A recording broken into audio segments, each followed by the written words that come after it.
네, 23번입니다. 첫 줄에 Groundhog Day라는 단어가 나와 있죠. 이건 옛날 영화인데요.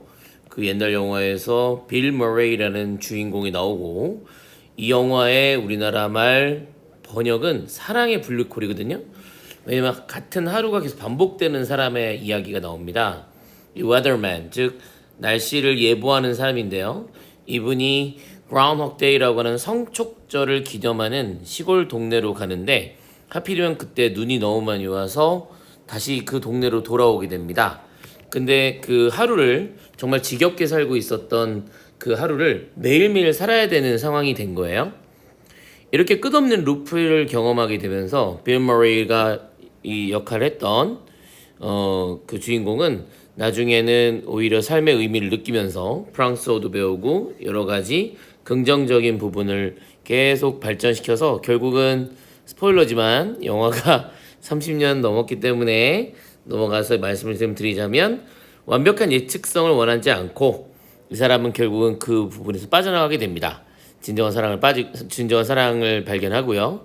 그리고 나서 그 옆에 있던 여주인공에게 Let's live here, 여기 삽시다라고 얘기할 정도로 끝없는 반복이었지만 그 안에서도 의미를 찾았던 부분을 보여주는 아주 훌륭한 영화입니다. 제가 이제 어렸을 때 봤었던 영화인데 지금도 이제 가끔 찾아볼 정도로 상당히 좋은 영화예요. 영화도 쉽고 영어도 쉽고 그렇습니다. 어쨌든 여러분에게는 이 영상은 내신 대비를 하기 위한 거니까 이제 구문 독해를 중심으로 하고요. 그리고 또 문법에 나오거나 중요한 것들도 한번 해보겠습니다. Weatherman played by Bill Murray, 빌 머레이라는 연기자에 의해서 연기된 웨더맨이 매일 하루를 계속해서 반복하게 살도록 압박을 받는 내용입니다. Confronted with this million-dollar loop, 끝없는 루프에 겉으로 보기에 이 연결고리에 직면되면서 그는 결과적으로 rebels against living through the same day twice. 똑같은 방식으로 똑같은 날을 두 번 사는 거에 대항해서 against 해서 거기에 대항해서 살기로 하게 됩니다. 그래서 의역하면 이제 rebel이라고 하는 건 자기가 그런 삶을 살지 않기로 한 것이죠. 그래서 매일매일 프랑스어를 배우고 매일매일 위대한 피아니스트가 될 수 있도록 연습하고 이웃 사람들과 연습하고 이웃 사람과 친구가 됩니다. 그 영화에 보면 되게 재밌게 나오는데 그 장면들이 계속 반복적으로 나오거든요. 근데 거기서 뭐 프랑스어를 가르치는 사람이나 피아노 선생님이나 친구가 되는 아이들아, 친구가 되는 할머니 할아버지들이나 나중엔 이 주인공을 기억을 못하죠, 당연히. 근데 계속 이제 아주 능숙하게 사람들을 구해주고 피아노를 치고 프랑스어를 하고 그리고 또 뭐 얼음 깎기를 하고 이런 부분들이 나옵니다. 왜 우리는 여기서 비어포가 졌어요? 왜 우리는 그 사람들을 이 주인공을 응원하는 걸까요? 왜냐면 우리는 똑같이 완벽한 예측 가능성을 원치 않기 때문입니다. Even if once and repeat, 물론 반복되는 것이 매력적이라 할지라도 너무 똑같은 게 반복되는 건 별로 안 좋아한다는 것이죠. 그래서 surprise engages us. surprise, 놀라운 우리를 놀랍게 한다. 매료시킨다 정도 되는 거죠. engage란 동사가 이제 매료시키다라고 하는 것으로 동사가 됐고요. It allows us to escape autopilot. 우리가 오토파일럿에서부터 벗어날 수 있도록 해줍니다. It keeps us awake to our experience. 그것은 우리로 하여금 계속 깨어있게 한다고도 적혀 있네요.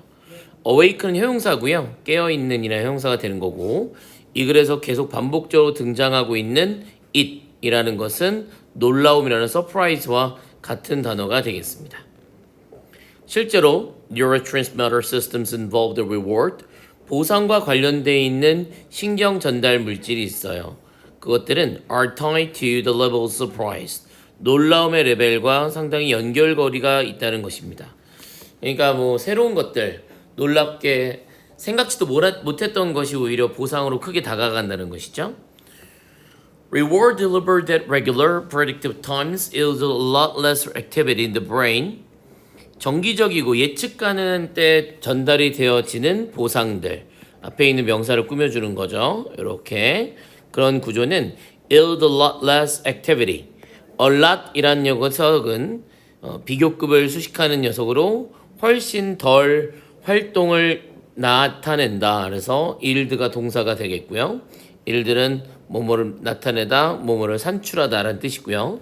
Then the same reward delivered, 똑같은 PP가 random unpredictable times가 되는 거죠.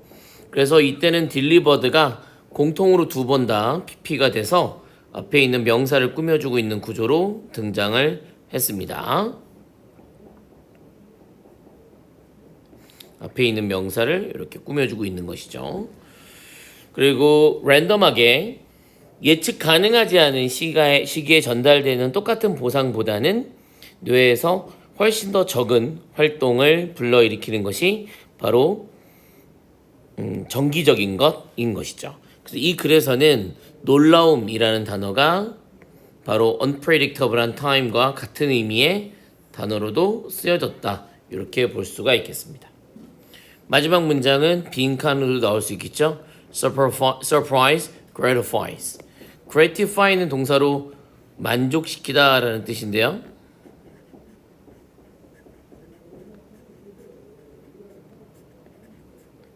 놀라움이 만족을 줍니다. 이렇게 해석이 된 구조입니다. 그래서 이 글에서는 Groundhog Day라는 이야기와 이 영화의 내용을 통해서 반복을 싫어했던, 그리고 반복하지 않고 스스로를 개발하려고 했던 영화의 주인공을 통해서 우리의 속성, 놀라움과 예측 불가능함이 우리를 즐겁게 해주고 만족시킨다라는 내용으로 설명이 된 글입니다. 이 글은 문법으로도 나올 수 있겠는데요. 특히 delivered, played 이런 형태의 동사의 ed 형태, 첫 줄에도 있었어요. played 같은 것들이 진짜 동사로 쓰여지지 않으면서 진짜 동사는 뒤에 yield나 gratify나 be forced to live처럼 확실한 동사들이 나와 있죠. 그래서 조동사 일치로 동사 맞는지 아닌지를 물어보는 구조가 될 수가 있겠습니다. 자, 23번 문제 여기까지 해설해 드렸고요. 중요한 단어 잘 보시고 글의 내용 또한 순서 문장섭도 나올 수 있어요. 그래서 유형상 여러 가지로 변형될 수 있다는 점 기억해서 공부하시면 되겠습니다. 네, 문제 해설은 여기까지입니다.